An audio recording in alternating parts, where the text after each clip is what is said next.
Test 1 2, test 1 2. Check. Ladies and gentlemen, this is The Vocal Minority with Nick and Steve. Nick Reynolds, Steve Harness, and Cousin Brewski. The Vocal Minority with Nick and Steve. Take one. Welcome back to the program. If you've been listening, if you're a first-timer, we are The Vocal Minority with Nick and Steve. All of Brewski. You found your next favorite podcast. Thank you for finding us. That's right. People in Africa found us, so what's your delay? I mean, what the hell? Yeah, exactly. You're joining the party already. Bump that mic up a little, Sir Harness. Oh, really? I'll always go louder. How's that? Better. TheVocalMinority.net on the World Wide Web. That's where you can communicate with the program and see some of our socials there. This episode, this is my promise and Nick Reynolds guarantee, it'll be crazier than a vintage episode of Piper's Pit. I don't know what that is, but it's a high bar to set, so I'll go along with it. Half a banana. Was that a WWF reference? It is, yeah. Yes, you it remember is. Roddy Piper, and he did a little segment called Piper's Pit that was always crazy. And, Well, all right. Bring it on, then. Do you like, Brewski, that I called it the WWF? Because I'm old school like that. If they hadn't gotten all full of themselves and try and sued the World Wildlife Foundation over the trademark, then they probably would have still been and called themselves the WWF. That's right. Yes. Sometimes you go to court and you lose, so take it easy. Yeah, exactly. It happens on occasion, doesn't it? So you know how the World Wildlife Foundation has that logo that has a couple of panda bears on it? Yes. I do, yes. Okay, so there's this T-shirt that's been sold that says WWF with their script, and it has one panda holding up a folding chair about to slam down on another panda. That's funny. Yeah, I hated that when they had to stop using WWF. I am miserable at changing names. Like, I think it's called Macy's now. I always refer to them as the Bon. I mean, the old names, I always Macy's say, like, is not the Bon, that's the Bon Marché. The Bon Marché. That's the Bon. Well, I mean, we used to call them the Bon. It's the Bon Marché is Macy's. Huh? Is it? I'm not an expert on the topic. I thought Macy's and Bon Marché were two different things. No. Well, Federated Department Stores owns Macy's, and they're the ones that bought the Bon Marché. I love that he knows that. Yes, there is no more Bon Marché, but I do it all the time. I'm like, hey, Ray, should we go over to the Bon to do that? And she's like, yeah, we'll have to get a hold of Doc Brown and get in a time machine because they don't exist anymore. I still call it Kentucky Fried Chicken, even though that's not their name anymore.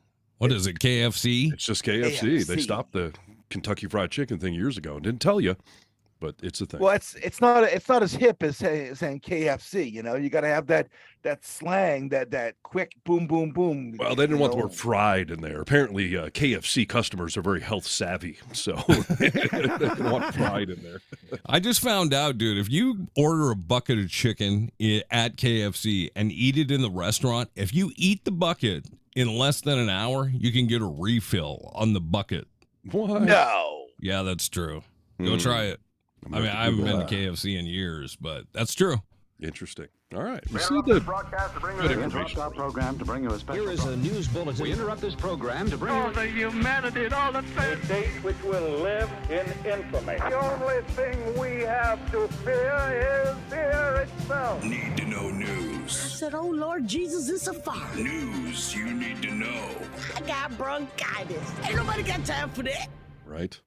I may have had bronchitis this past week. I don't know. My voice is mainly back to normal now, but not entirely. So. You think you'll be able to hold the full 2 hours of the podcast today? We will see how it goes. I still got a little crackle going on in here, but I'll be fine. So. Good luck to you, sir. Thank you. All right. So, need to know news. I think we're starting off with the most important news story of the year. You can probably just stop listening to all news sources after I read the story to you, because this is all you need to know.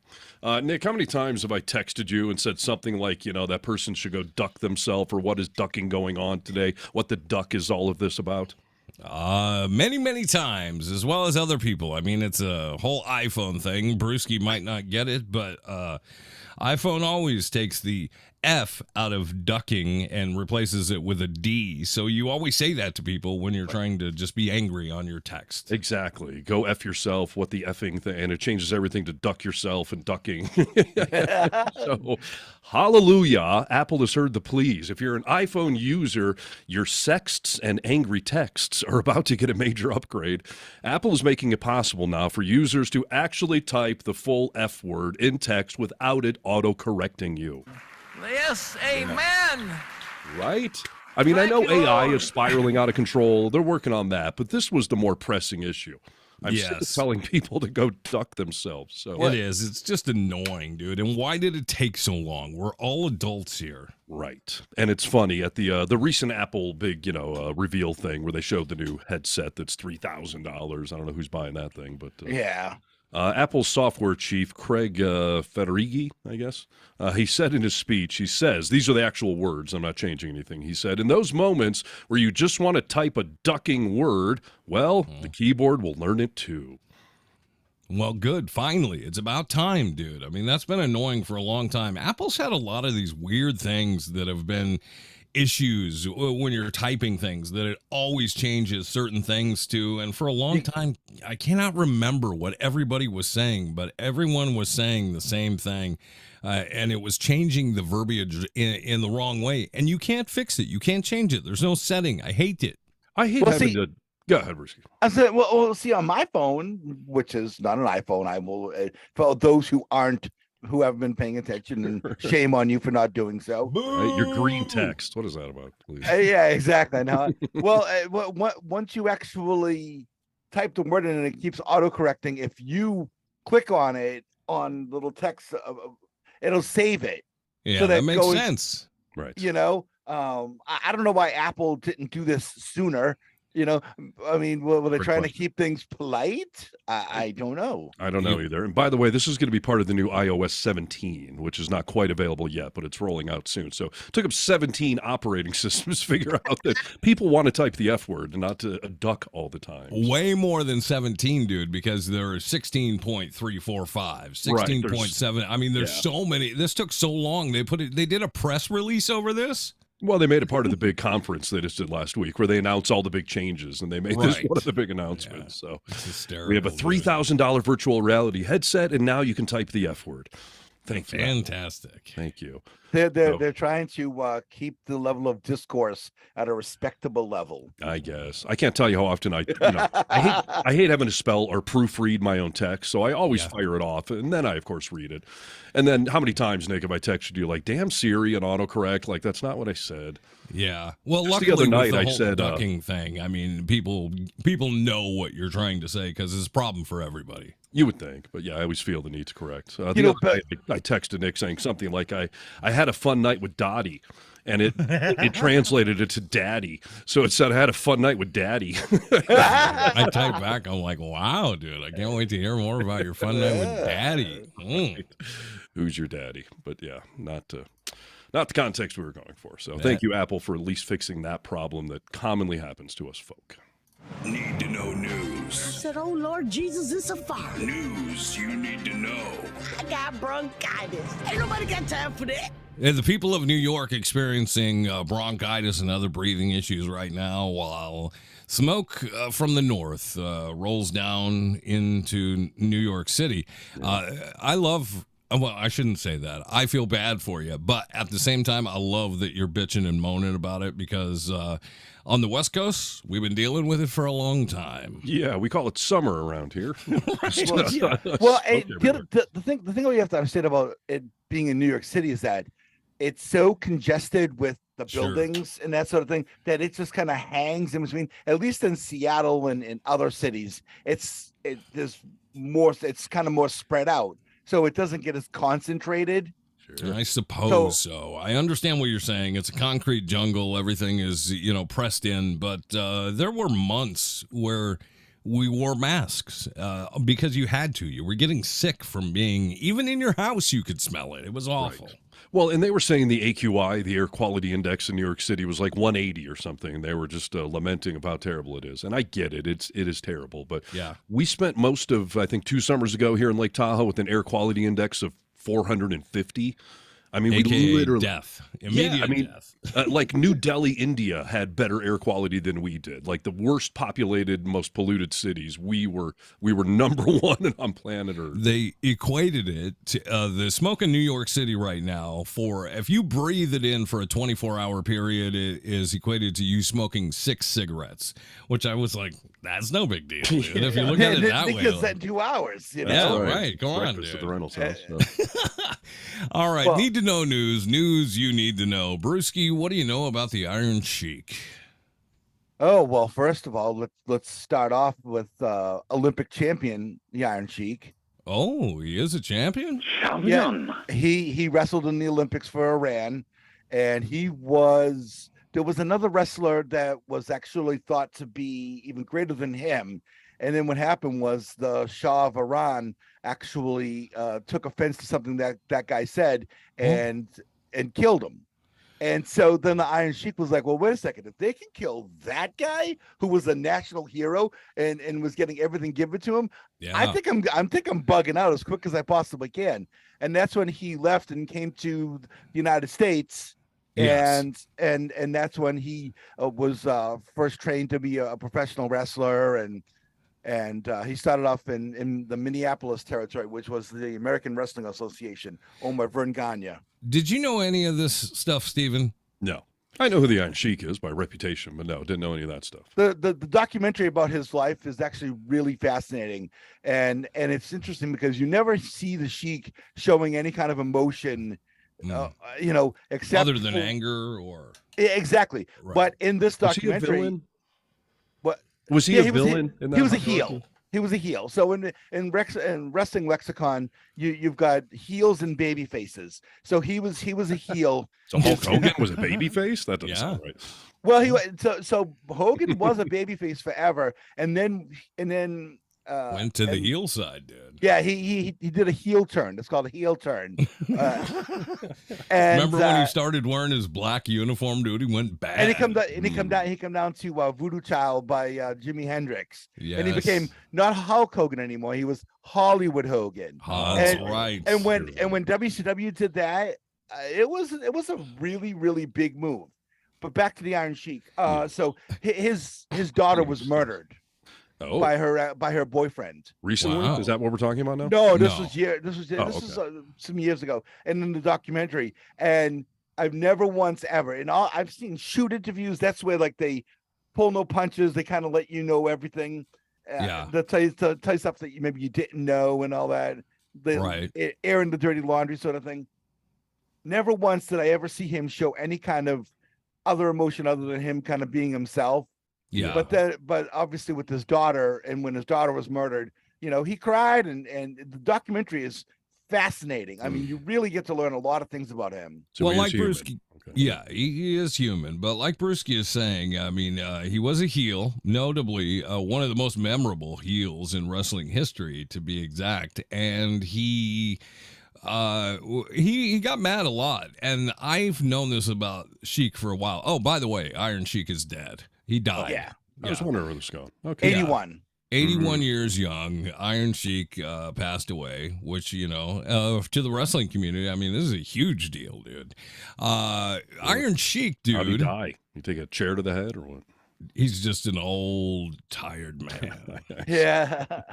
Are we sure it's real, though? Maybe it's fake. No, dude, wrestling is not fake. It was for real. We'll see. Wait till Saturday Night Raw. You may see an appearance. That's all I'm saying. It's Monday night. Monday Night Raw. Yeah, come on, Steve. Get it together.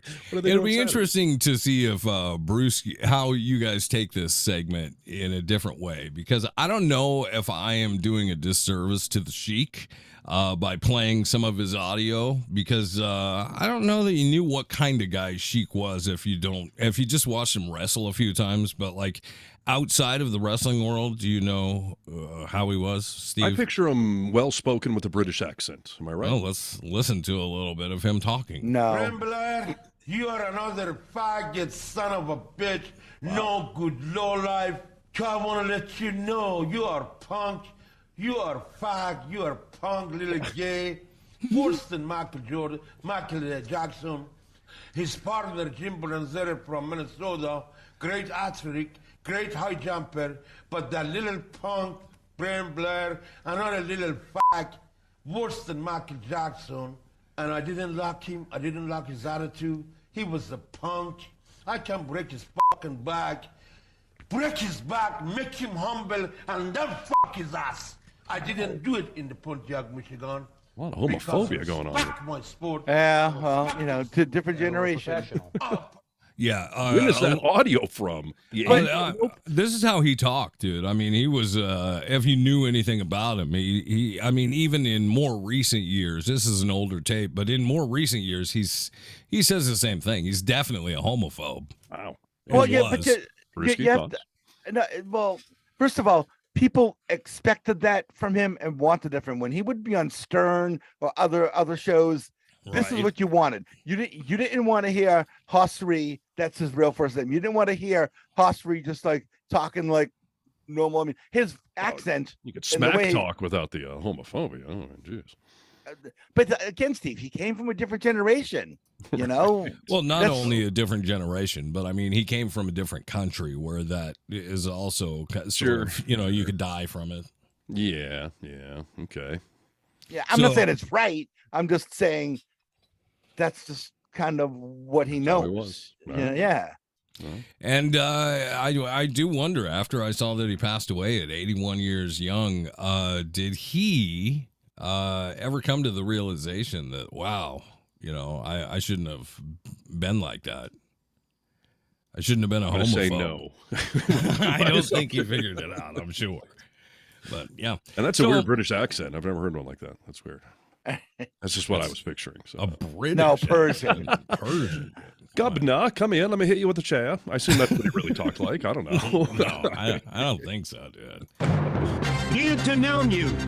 News you need to know. Now, hold on a quick second. Are we going to circle back to the smoke story and about conservatives denying it and anything? Are we going to poke at that or no?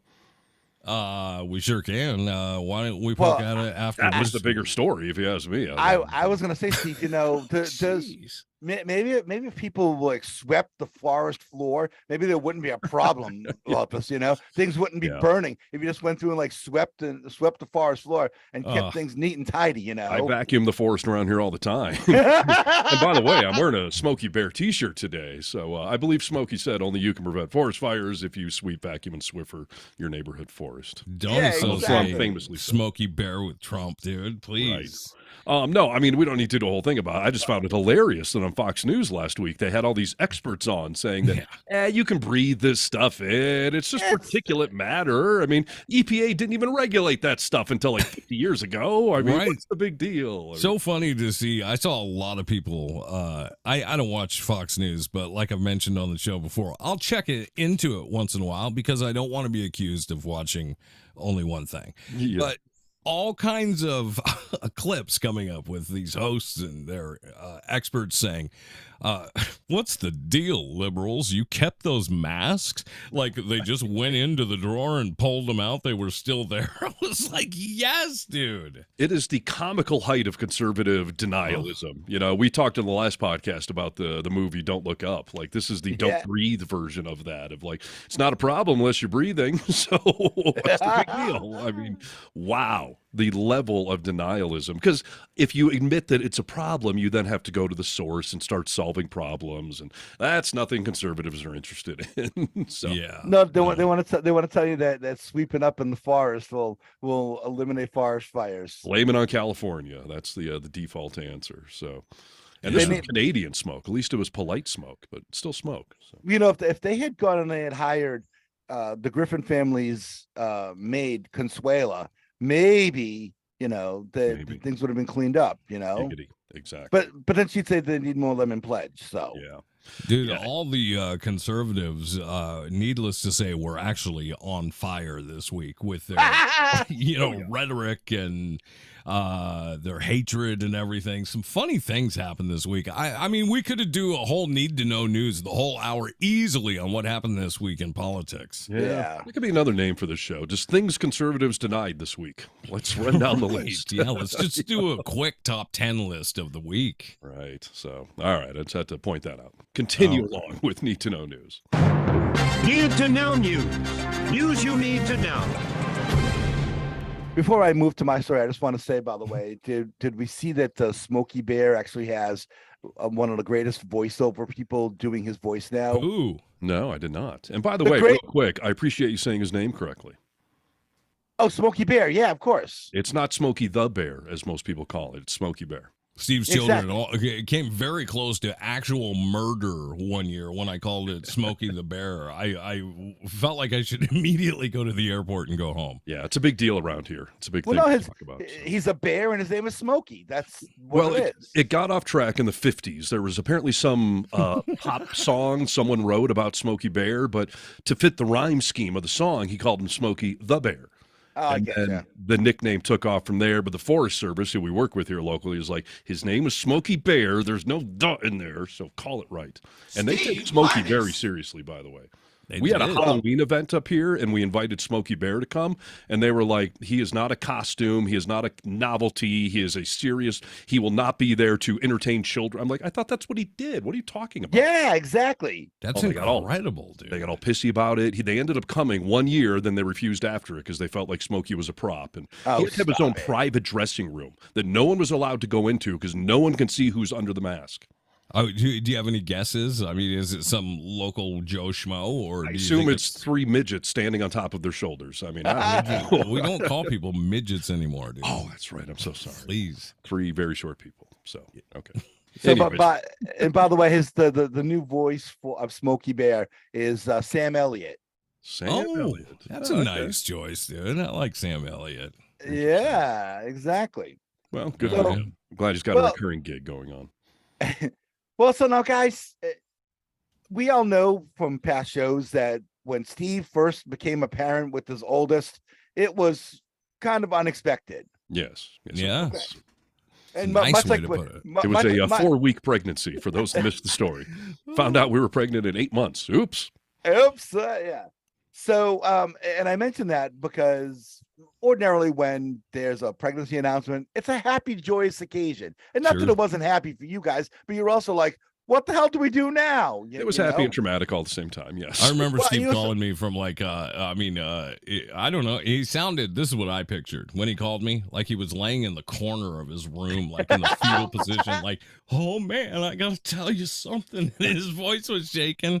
Well, I almost fainted when we went to the ultrasound because, my ex told me, hey, we're pregnant. And the doc thinks I'm a couple of months in. I'm like, oh boy. So we went to an ultrasound the next day and the tech's like, how far along did you think you were? And we're like 2, 3, 4 months maybe. She's like, you're about 8 months pregnant.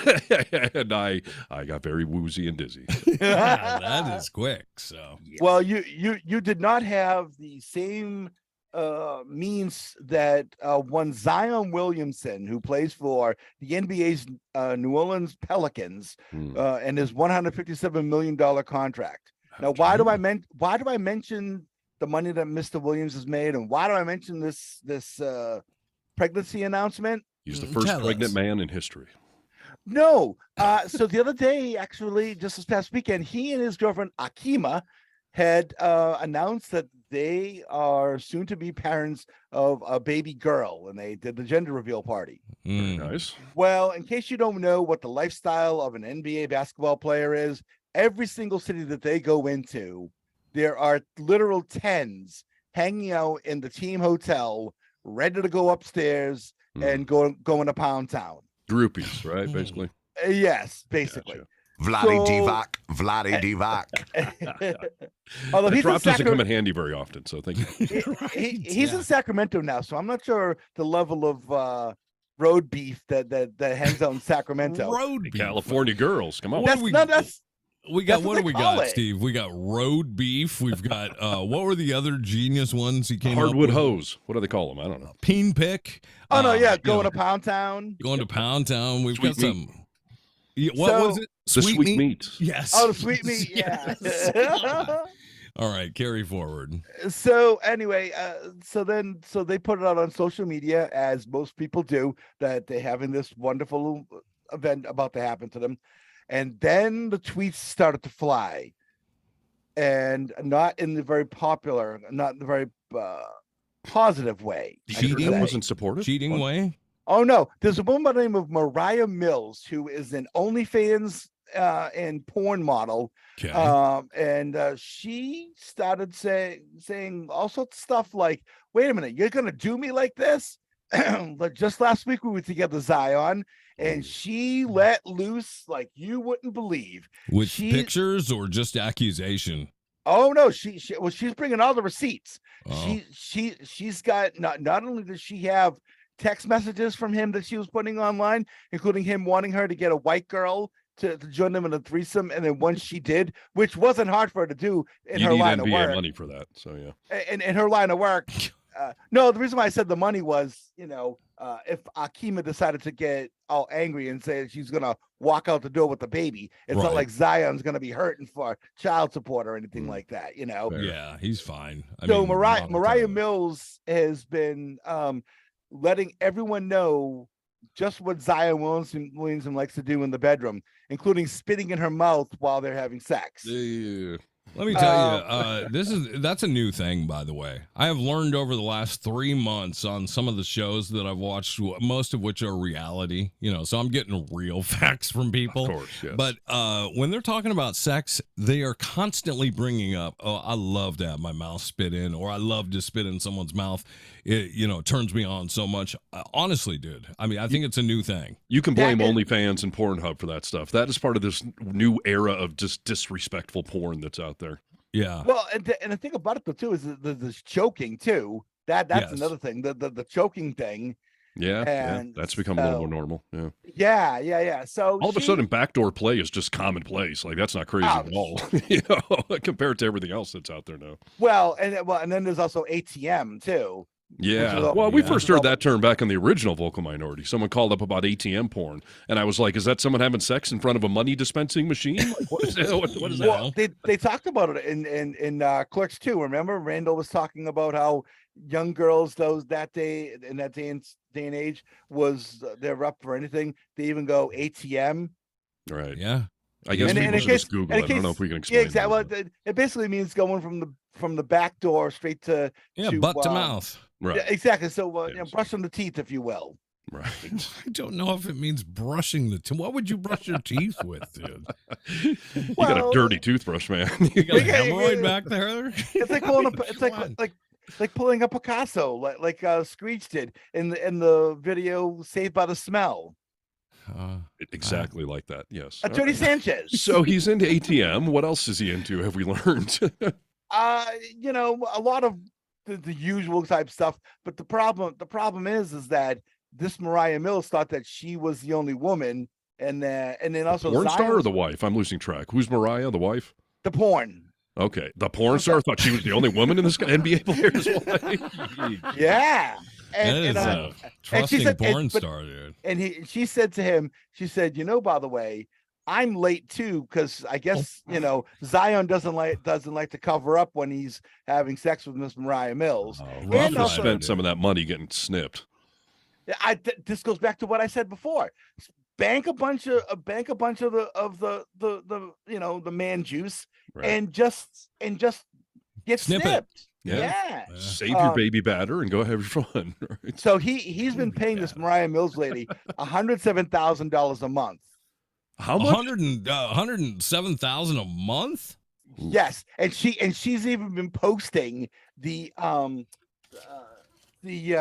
receipts from the wire transfers into her account. Wow. Listen, is that what he's just paying for the OnlyFans account, or he's just sending her $100,000? No, he's sending her $107,000 a month, just to kind of keep her hanging around. Give me a rating of 1 through 10. With what I'm about to say, if it's misogynistic or not. Okay, I just want to know. Okay. If I was a girl and I was hot, this is my job, dude. I mean, Can you imagine just doing this and getting $100,000 a month? Like, wait, that's OnlyFans would be your job, or banging NBA stars to trapping men, rich men into supporting me. I mean, it's honorable.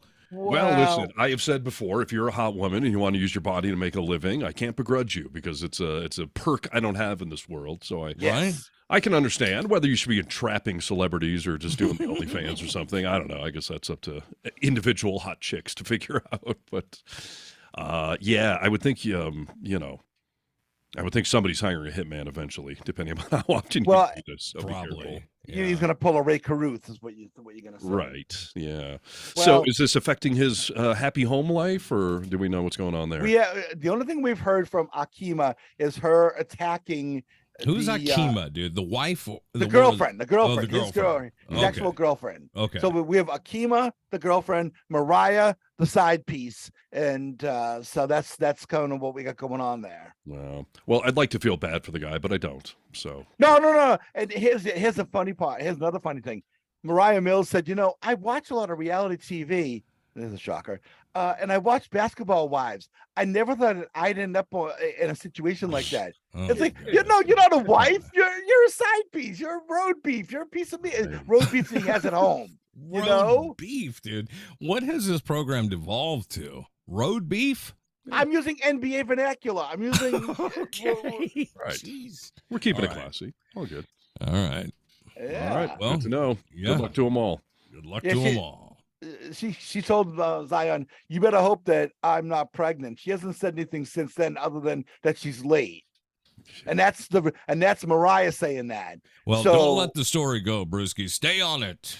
She's getting slow, apparently. So okay. There we go. Shut your mouth and open your ears.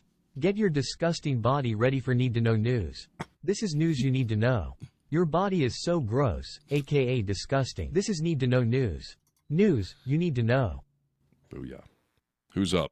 Me? You are. Okay. We talked about aliens on last week's episode and a few times prior to that. Last week I was sharing an article about some, lifelong government official who's been working on this task force about unidentified aerial phenomenon, and he's trying to get whistleblower protection status and trying to tell us all that we do have alien crafts, we do even have alien bodies, and aliens in the news. And my point last week, ladies and gents. Yes, no one seems to notice or care, but we were talking about the random farmers and all that see aliens, and we got another story this week. And again, this is from a real news site. I'm not just reading the tabloids in the but, are you sure? Well, I mean, it's on a real news site. So, Las Vegas. A family claims something crashed into their backyard, prompting them to call 911 about, quote, non-human beings. The thing is, this time, a whole bunch of people saw it.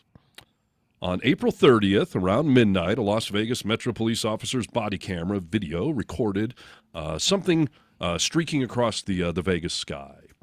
Several people across eastern California, Nevada, and Utah reported seeing the same flash. There's pictures of it out there. Sources tell this local news station that investigators that it's likely something crashed into the yard, but exactly what remained unclear. More than a month later, drone video showed a circular imprint in the dirt.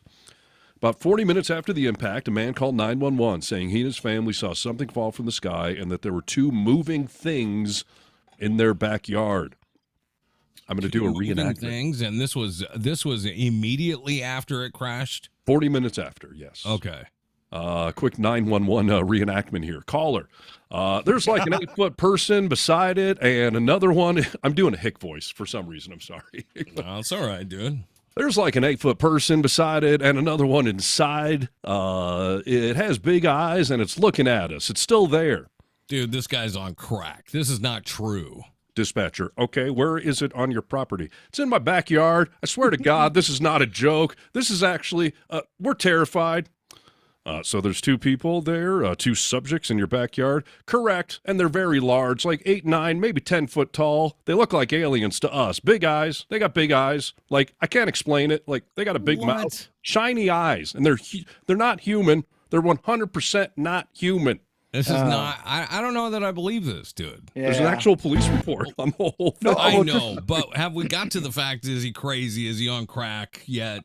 I don't know. I don't know what the resolve on this is. Everyone's just talking about the police report and the fact that multiple people saw it. I don't know, dude. I mean, it's obviously worth investigating. You have all these internet sleuths that are out there doing podcasts about murders that happened in their hometown. It's the biggest thing in the world. Why is nobody over there inspecting this man's yard? Well, so Metro Police did go over, Vegas cops. They say an investigation has turned up no concrete answers as of now. While initially open for several days, the department has since closed the case. The family said officials returned to the home over several days to investigate. And here's a quote from one of the officers. "Hey, if those 9-foot things come back, don't call us, okay?" As a joke. Something's rotten in Denmark here, dude. I don't know. Yeah. A spokesperson for the Pentagon did not immediately respond to questions. Calling 911 is for a hoax is a Class C felony in Nevada. But these people claim this is what they saw. Multiple witnesses claim to have seen something crash in the backyard. So what did crash is the obvious alternate. So it's not aliens. What the hell caused the crater in this guy's backyard? Dude, listen, if this guy saw what you just described, if any of the three of us saw what this guy just described, yeah, we would be in a mental institution right now. We'd assume you're crazy. Yeah, but I mean, also for our own well-being. Like, you don't think this would shake everything you thought you knew about your life?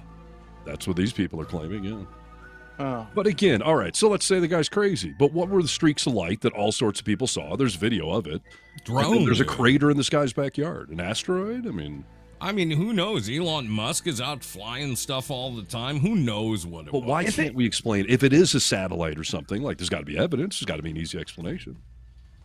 I don't know. I think people are messing around. There's a crazy guy, dude. Who knows? I just don't buy it yet. I'm not going to buy this until I see it. And that's not an invite to anyone, but like, I got to see it with my own eyes. And this is why it's not news, because everyone's like that. And I'm not saying I believe this guy. I'm just saying this is another news story that has some credibility as far as multiple people saw something falling from the sky. There is a crater in the guy's backyard, but yeah, unless we all see it for ourselves, no one is ever going to believe it. So yeah, it's crazy, dude. I wonder, have you talked to your kids about this? Oh, yeah. This is a common dinner table conversation. All right. So a younger generation, do they think about it any differently than we do? More skeptically. More skeptically? Yes. Okay. Yeah, for sure. Neo's slightly open-minded, but my 13-year-old son Crosby's just like, "You're insane. Stop talking to me about aliens." Yeah, no. Well, yeah, I gotta wait and see. You hang out in Vegas. I do. And you know what? I think I've been around some folks in Vegas that would tell you that they saw aliens in their backyard. And I would tell you then that they probably were found a few hours later on Fremont Street, rolling around, screaming and yelling. Right, in their own feces and next to a bag of mushrooms. Right. Well, you know, I mean, you got to do it right, you know. For sure. So who knows? But I mean, I just, you know, I don't want to discount this guy. I don't want to just say he's crazy or on drugs or something like that. But I guess. So that's what you're saying. You can whisper. No, but I don't want to do that. It's just the easy gut reaction, because it's never somebody who's really articulate or someone who could really give us some sort of coherent play-by-play of the whole thing. Some comics got a bit out there, and I wish I could remember who it was, but it's about exactly that. Like, whenever we hear these testimonials of people who have seen aliens, it's always Country Marge, you know. "I swear it was out there," you know. Some I did the dumb hick voice. idiot. Yeah. It's ingrained in our society. Well, I do say though that there's a reason. And this is actually backing up what Harness is saying about there possibly being aliens out there.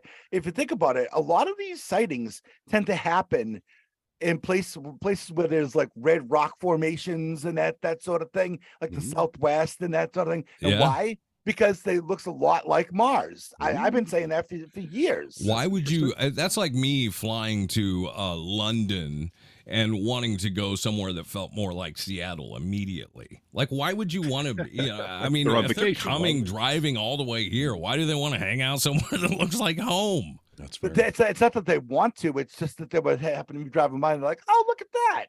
Doesn't that just look like the place, dude? These aliens are driving cars? Well, no, they're driving their ships. They're flying their ships. You know? Don't be ridiculous. Come on. Yeah, they never are found in New York City. You're right. So yeah. Well, they never found a place to park. But you know. I mean... Listen, you think this is a surprise to them? We have telescopes that can see other planets. We know what they look like. You think this is all? Oh wow! Would you look at that? Like, you knew we had places. It's like when I go to London, I eat at McDonald's. I want something familiar. So maybe that's what the aliens do too. Well, I'm just saying it seems like they go to places like that a lot whenever they find them. We already stereotype aliens, and we've never even met them yet, dude. This is America. Wait a minute. Are you saying that they don't all look like Richard Keel from the Great Twilight Zone episode To Serve Man? I don't even know what that person looks like. Who does that? Oh, Richard Keel was the guy that was Jaws in the from the James Bond movies, and he was in Happy Gilmore, the really big, and he was also in this famous episode of the Twilight Zone called To Serve Man, and is an alien. I love that guy. I know who you're talking about. He's the one who Shooter stepped on his foot in Happy Gilmore, right? His ball landed on Shooter McGavin's ball landed on his foot. That's right. Yeah. I can tell you what aliens look like. I mean, they look like Happy Gilmore, not that guy. They look like human beings. We're the aliens, people. Oh, boy. Here we go again. This is Need to Know News. News you need to know. Hello, Americans. This is Paul Harvey. Stand by for news. We need those glasses like Roddy Piper had in They Live. Exactly. That's bringing it back, people. Another WWF reference. Okay. Yeah, there we go. Hey, dude, before I get to my news story, if this goes any longer than it should, then we'll just make this my news story. Can you guys analyze a dream for me? I mean, not in a professional capacity, but like a job, sure. I mean, you seem to know a lot about aliens. You are not hip on things happening in the dream world? Yeah, it's about sex. That's the answer, but go ahead. Yeah, I'll analyze you in a second, dude. Just give me I have this reoccurring dream that I've been probably having, I don't know, for the last 3 years now. And each and every time I have it, it terrifies me to the point I usually just get up because I'm too shaken to go back to sleep. One of those dreams where at some point you realize this is a dream, I need to wake up, get out of this? Yes. Yeah, okay. Nick, is this one of those dreams you keep telling me about where I'm wearing like women's lingerie or something? Well, no, this doesn't have anything to do with that, but we can talk about that more later. This is me sleeping, and this is my dream. I'm sleeping. Rachel's next to me sleeping, just like any normal night. Your dream is you sleeping? Yes. Okay. And someone has broken into the house, and I know that they're in the house. Rachel's still asleep. Every dream, this is what it is. And sometimes the scenarios of weaponry they come in with are different, but they're always looking for me and want to murder us. Okay? Yeah. And it's always me choosing whether or not to get up because, I think I can flank them, or somehow I think I can, protect Rachel and save my life.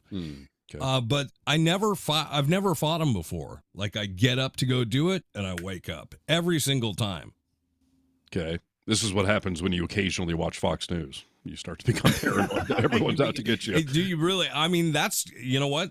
I don't think it's Fox News, but I think I'm paranoid about certain things. I think that's what's happened to me. Well, listen, Michael Moore's theory as to why we have so much gun violence in this country is that we over-sensationalize our news cycles, and everyone's afraid that someone's going to break in their house at any given second, and that's why we all need to have guns. And I think there's a good credibility to that theory, by the way. Our news is different than every other country's news. It bleeds, it leads in America, and other news aren't like that. So, I mean, that would be my first thought, is that level of, of fear and paranoia that someone's coming to, break in your house may have seeped into your subconscious. And I agree. I beyond think that's that, what it's definitely about sex. I mean, that would just be my. Listen, dude, there are things happening in our country that I don't blame you if you're having these same thoughts, same dreams, same paranoia with people out in our community. By the way, happy Pride Month. Like Representative Marjorie Taylor Greene went off on a rainbow flag rant, and it gets flipped back on her, which is just classic. So she said something about no one should be flying any flag unless it's the American flag or your state flag, right? Yeah, you want to hear her? Yeah, sure. You're told you can't say things like this, and I'm going to say it. I just drove up to here at the Gaylord, and I saw 3 flags. And one of the flags, which was just as big as the other ones, our United States flag, the Texas flag, was the rainbow flag. The rainbow flag, as we all know, represents what we're going Pride Month right now. Now I'm going to tell you, and I'm standing in the Gaylord, and they might kick me out and never want me to come back. Hopefully. Shame on them. Shame on them. Shame on them for hanging that flag out there. All right, dude. So she wants that to stop. When she was just telling people, shame on them, did it remind you of anything? In case anybody doesn't know, God calls it an abomination. It's an abomination. It's an abomination. I mean, these are the lunatics of our lives. Marjorie Taylor Greene says this, and people don't seem to want to let it slide because they're like, oh. Hypocrite much? Hypocrite much? She said, stop flying them, and people are like, oh, what about like January 6th? Stop waving the Trump flags around, you hypocrite. Right. We got Trump flags, Don't Tread on Me flags, Confederate flags, Blue Lives Matter flags. Like, F you with your the Nazi flags. Right. Yes, Nazi flags. Exactly. You got all kinds of flags. You got flags with Trump on them, riding a velociraptor with machine guns in his hand. Like the right is constantly disrespecting flags, and particularly the American flag. Idiots like Kid Rock wearing them. The Blue Lives Matter flag. It drives me nuts that they took the American flag, changed the colors to co-opt to their little pet peeve cause thing. Like, it's American. Such hypocrisy. Come up with your own damn flag like the Pride people did, and it's obviously fine to wave any flag you want. I got a KTM flag in my garage. Am I un-American for that? Yeah, I mean, come on. Pride flag to me makes so much more sense than your worship of man, This is celebrating. Take some time to figure out what the flag means before you denigrate it.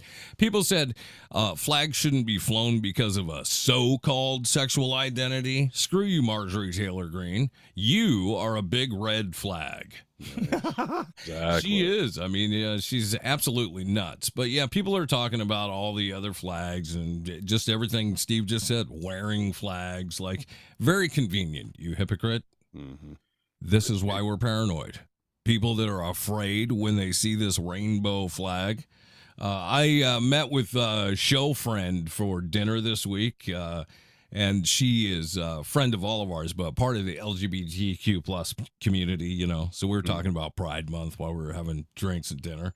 And you would be, well, I think you would anyway. I think you'd be amazed at the abuse that she receives, just like going out and about, like people saying certain things, or like she had a pride bracelet on, people commenting on that, like people just aren't afraid to say anything to anyone anymore and have very hateful. You're in a blue state too. I mean, yeah, she had, gosh, I hope I'm getting this right, but like, she did a lot for volunteering with the Black Lives Matter movement, and she had, or chose, I should say, but I feel like she had to. She was forced into resigning from going out and doing some of these things because it was getting violent every time. And she started to be afraid. These are the people that make me conscious in my dreams about people running into my home with weaponry. Yeah. I think there's probably a good connection there. I mean, all of us absorb the news as part of our, not only our profession, what we're doing here, but we're all news junkies and we're all progressive, open-minded liberals that have a lot of empathy for others. And so, yeah, this stuff definitely seeps in. Yeah, for sure. Need to know news. News you need to know. This is the only news you need to know. After all, this is Need to Know News. News you need to know. Enough said. Yeah. Well, now continuing that on what Nick was just speaking about gun violence, that we're going to also married to, we've all had problems with a roommate that stepped out of line. Sure. That just went too far. You're right when you say that, dude. Whether it's smoking in the house and not cleaning up after themselves, leaving behind dark curly hairs and the soap in the shower, pubes. Yes, exactly. We have all experienced a roommate that has just gone way too far. Yeah. Yes. Well, how about having sex in your bed? Not your bed, like your roommate decided to have sex in your bed. You know what I mean? What? How old are you? The first woman I was ever with, a woman named Hillary, ironically. She had this thing about always having sex in our roommates. Like in my house, I lived with like 8 people. In her house, she lived with like 3 people. She always wanted to have sex in their beds, which I always thought was just the turn on. I guess, but I was young and horny, so I don't care. I don't care. Pick a bed. Fine, let's do it. But yes, found it to be a little disrespectful. That's hysterical. Oh my gosh, that is funny. Did you ever tell your roommate like when you were moving out or something? Like, hey, by the way. No, never did. I had a roommate that spent way too long in the bathroom, and one day I lived in a 2-bedroom, 1-bathroom apartment with this guy, and he was just squatting in the bathroom. I don't know what he was doing. I had to take a dump in the kitchen sink. No, you didn't have to, dude. Oh, I had to. You chose to. Come on. No. This was one of those, like, I got to go. Like, there's no holding it back. Why wouldn't you go in a garbage can, dude? Why did you hop up on the kitchen sink like a goblin and poop in the sink? There's running water. I mean, that's it. I mean, it goes down a drain. Bathroom. It goes down a drain with running water. That's as close to a toilet as I had as an option. Kitchen sink? Kitchen sink. I mean, there was no other sink in the apartment. What you want me to do? Poop your pants. I mean, I would not jump up on my counter and poop in the sink. Well, I can't tell you I put tons of forethought into this. It was an emergency situation. That's a yoga move, dude. You should be doing hardcore yoga. I appreciate that. I was in downtown Ann Arbor. I couldn't run outside or anything. And yeah, I figured running water, access to a pipe, like that seemed close enough to me. I don't mean to judge. Maybe don't hang out in the shower all day. It's gross wherever you do it, dude. Did you finally talk to him and ask him, hey, you got to get out of there, dude? Oh, yeah. We had a whole roommate argument about what the hell? Why are you in there so long? Like, we're dudes. Get in, get out. But anyway, wow. I digress. Brewski, go ahead. That's okay. Well, Clifton Williams did not poop on a sink. Thank God. He got angry and ended up shooting his roommate in the ass, as he said it, because they had a fight that the roommate ate their last Hot Pocket. Oh, well. Hot Pocket. It was a big faux pas to be eating my food, so yeah. Don't eat the last Hot Pocket. Yeah, you get a cap in the ass. Yeah, exactly. Very gangster. So he said, as the roommate was leaving, Mr. Williams went inside the residence and got a gun. What? And he said he shot the roommate in the ass as he was trying to leave. Wow. I mean, what is wrong with people? This is in Louisville, Kentucky, by the way. I was going to say, what red state was this in? Well, you got to do it, right? You know what, dude? This is Jerry Springer died recently. Everyone we're talking about should be, the people from his program, 90s version of Jerry Springer. Yeah. He stopped doing his show, and now they're just all in politics. Right. Yeah. I mean, we got to bring a Jerry Springer show back. That's what happens when they go free range. You're right. Didn't they try to do that for a while when they had Steve Wilkos, who was the security guy from Jerry Springer, hosting the show, and it went as well as you would think it did? Steve Wilkos has 1/10 the charisma and charm of Gerald Springer, dude, and he is terrible. He was terrible. I don't remember that little stint. So. Oh yeah, it was very short lived. Very short lived. Well, good. Yeah. Well, good luck on the Hot Pocket thing, I guess. Yeah, don't eat, up at 7-Eleven. Don't eat Clifton James' last Hot Pocket lest you get shot in the ass. Yeah, it's stand your ground. I get it. Oh yeah. So the last thing that happened to that dude is he burned the roof of his mouth and he got shot in the ass. You know what I mean? Yeah. All right, we got time for one more if somebody's got something. All right. Do you have something over there, Steve? Yeah. I can do so. Yep. Need to know news. News you need to know. All right. Tricks on how to sound intelligent, I guess is the topic here. Making small talk with someone you've just met can be terrifying. It's true. I hate it. Common sense tells us we need to convince the other person that we're smart. So we casually drop our job title, education, accomplishments, etc. But it turns out that's the wrong approach, and it's a little douchey. I don't do it, dude. My resume is not nearly impressive enough to have that work for me. Right. I have a year or two of college. I'm a high school graduate with a year or two of community college. Well, so this expert was working on a book and interviewing a bunch of people, and she came to a realization: the way to sound intelligent is simple. You ask other people for advice. Oh, make them feel smart. Right. And they feel that if you're asking them for advice, A, you think they're smart, but then they'll think you're smart for seeing that they're smart, so they'll think you're smart. So there you go. And Nick, I think that makes you Doogie Howser level intelligent, because I'm constantly looking for advice from Nick. Well, yeah. Does that make me look intelligent, though, every time I'm complaining about my life to you? Oh, you know what, dude? I do not. I like to be that people think that I'm the dumbest guy in the room. I really do like that, especially if I'm in a big group of people. Like, please think I'm the dumbest guy in the room. Because I will. Huh? To lower the bar? No, I will just. I love the moment you realize I'm not a moron. Oh, you like to show them your up. Conversation, you know, you may be in a moment of talking down to me, or maybe even belittling me, yeah, I love that moment of surprise. Oh, I'm dealing with a guy from Mensa here. Do you set them up? Do you say a bunch of dumb things? Do you wear a Trump hat or something? Oh, I play into it for sure. Hey, dude, I'm used to being at dinners with a ton of lawyers who inherently think they're brilliant people, right? For the most part. And as my wife always points out, like, anyone can go to law school, dude. I mean, anyone can do, you know, some may be better at it than others, but anyone can go to law school. She's seen that many times in her field. Kim Kardashian did. That's right. Yeah, anyone can go, but can anyone graduate? That's the question. I think most people can graduate.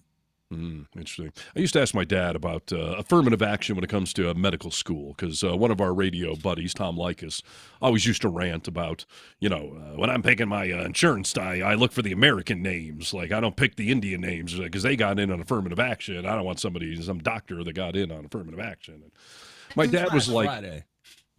Yes, exactly. My dad always said, listen, someone may be able to get into medical school on affirmative action, but they can't get out of it on affirmative action. Right. Yes. So, well, dude, that's funny you say that. I should quote Rachel Better about that. Anyone could go to law school if you are capable of memorizing things. If you have you can remember what you read to the T. If you have a photographic memory, you could be a lawyer. Interesting. Yeah. All right. Well, so there you go. Brewski, you might want to try this out in the Uber. Maybe start asking people random questions. See if they perk up with you and feel like, hey, this is a smart driver. He needs a bigger tip. Yeah, I don't think that's gonna help. Yeah. No, I get too many people that they all stop wanting to ask me the same thing all the time. Oh, is it busy tonight? How long you been driving for Uber? You know. Yeah, you get just submerged in small talk in your job. Sometimes it's actually a pretty interesting conversations, but I'm sure. Like I had a ride the other night that I had a guy who actually works for Jose Andres from World Central Kitchen, you know, who feeds people all over the world. He was going back to Ukraine because Jose Andres is cooking millions of meals on a daily basis for people in Ukraine. And this gentleman is one of the cooks that does it and goes out in a food truck in the war zone to deliver food. It's incredible, dude. I understand what you're saying. My father, who was a barber, said the people that would come into his shop, dude, the conversations he would have, obviously there was some small talk, but the things he learned, the people he met by having a barbershop in Omaha, Nebraska, that people would come and sit down at the bottom of a nice hotel, were incredible, dude. To some, they may be. No, I can see that for sure. Hey, Brewski, do you remember the show? What was the show, Steve? We had Taxi Cab Truth Confessions. Do you remember Taxi Cab Confessions? I do. Yeah. Why don't you revive that concept and have some Uber confessions? Because Massachusetts is what they would call a two-party state. Yeah. So that means that, I could put a camera in my car and record, but I have to actually let the passengers know. Well, first of all, I'd have to tell Uber, and also have to make the images I capture available to Uber, and then also I have to put stickers on my car that say "camera in use." Right. And so when a rider gets a ride from me, they see that and they can cancel the ride if they don't want to get in my car with the camera going and that sort of thing. So I'm just too much red tape, Brewski. Yeah, Yeah. See, I would have thought you'd have one just for, protection and or comedic purposes or whatever. I thought about it for a while, but then I had to look it up. And with Massachusetts being a two-party state, and then also me having to share that with Uber all the time, that means that every single time that someone cuts me off in the car, and I'm flipping out, losing my crap, I'm on camera the entire time. You don't want Uber to have access to your secret life. Right. Yeah, I don't need Uber knowing that I sometimes get a little testy with fellow drivers. It's time for another brewski. This one is a crazy brewski. Yes, usually it's crazy, but just start asking people for financial planning advice or what's the square root of an isosceles triangle. They'll think you're really smart for asking them. So I'll tell you what, I can't even say how many crypto bros I've picked up in the car, and they're not even just pitching me. Sometimes they're pitching their friends in the car, and I'm just like sitting there like, I can't. This is awesome. This is amazing. Yeah, freaking crypto bros. Well, as long as they're not puking, you're winning, right? Yeah, exactly. Yes, indeed. All right, gentlemen, that's going to do it. Another fine edition of the Vocal Minority with Nick and Steve. Alla Brewski. It brings another program to an ending. Indeed, it does. Find us online, thevocalminority.net. Check out the socials, and thanks for listening. Help spread the good word. Okay. Goodbye, Brewski. Goodbye, Brewski. Test 1 2, test 1 2. Stop. Ladies and gentlemen, this is the Vocal Minority with Nick and Steve. Nick Reynolds, Steve Harness, and Cousin Brewski. The Vocal Minority with Nick and Steve. Out of sight.